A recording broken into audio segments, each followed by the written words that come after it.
Devin the Dream Haney is going to be obliterated, demolished by Brian Norman Jr.'s power. But I digress. Now, I was watching this interview. It was a few days ago. Devin Haney's talking and whatnot, but he's regurgitating the exact same excuses over and over and over, that even his fan base or whoever's betting on Devin Haney is going with so far. That they believe that just because Brian Norman went against a Jin Sasaki, it wasn't a San Leonis, was it? He doesn't have essentially the resume of a Devin the Dream Haney, so that should mean that he isn't good enough to be in the ring with Devin Haney, who we just saw with Jose Ramirez run around the ring over and over and over and throw a jab every once in a while. That's it. That guy is supposed to all of a sudden gain some gigantic ego, some gigantic confidence, be somehow a brutal fighter against Brian Norman Jr. In every fight, he's swinging, he's slinging. Have you even seen his knuckles? Each one of those knuckles are broken because he breaks it on his opponent's faces. But still, people just carry this belief that he's going to, I don't even know, some of the other excuses coming from the mouth of the Devin Haney dreamers is he doesn't have the resume, but he also doesn't have the talent. Does he even need the talent for this fight? Honestly thinking, does he need talent to beat Devin Haney, who is afraid of confrontation, who is afraid to get hit, who is afraid to engage with his opponent? Does he need talent, or does he just need that aggression to walk down Dream Haney? Now, you can make the excuses. Devin Haney's going to duck and weave and bob and weave, and nothing's ever going to touch the great American Haney. But even that's just being delirious. He's going to get touched.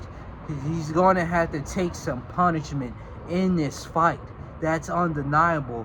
Brian Norman Jr. has the footwork to go in there and cut off the ring from Devin Haney's insane Tom and Jerry. I don't even know. This is like the Tasmanian Devil level of movement. The way he can spin around the ring without ever, not him touching his opponent, but him getting touched either. It's phenomenal.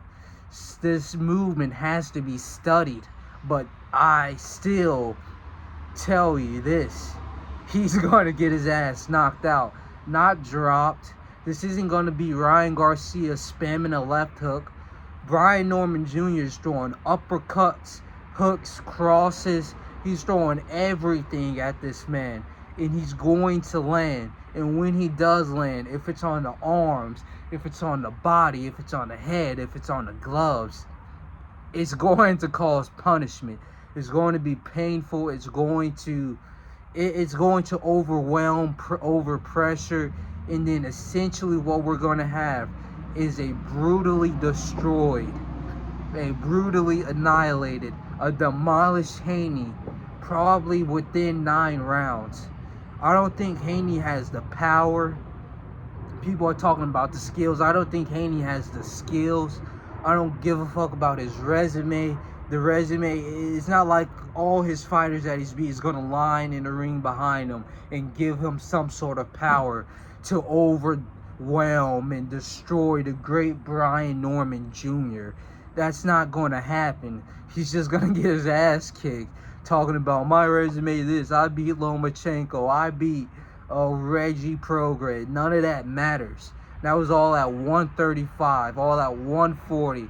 This is 147, going against one of the biggest punchers at 147 in the King, Brian Norman Jr.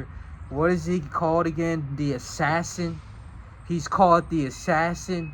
going against a scared Ryan Garcia shell-shocked fighter?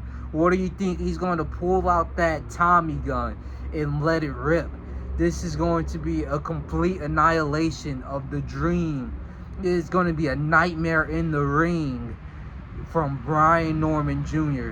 But people just, I don't know, they fantasize.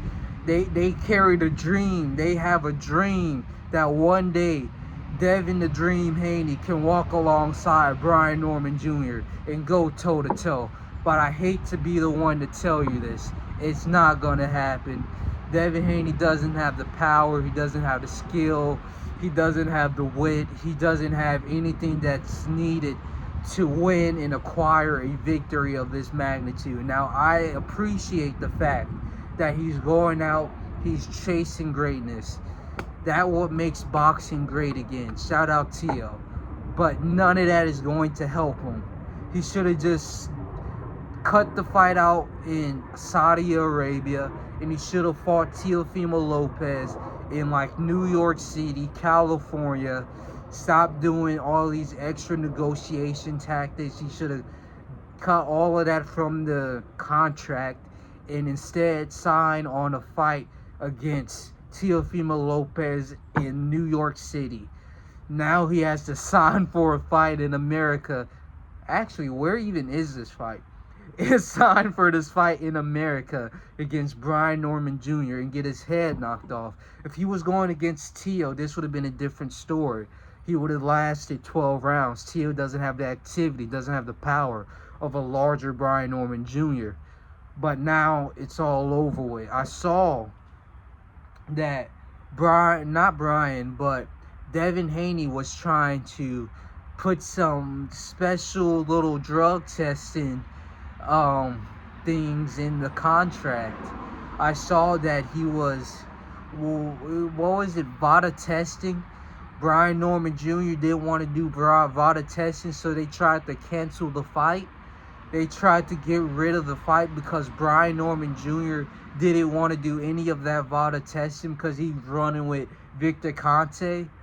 They're trying to do everything they can in their little groupie to cancel this fight because this is a mistake that might be the best move to make.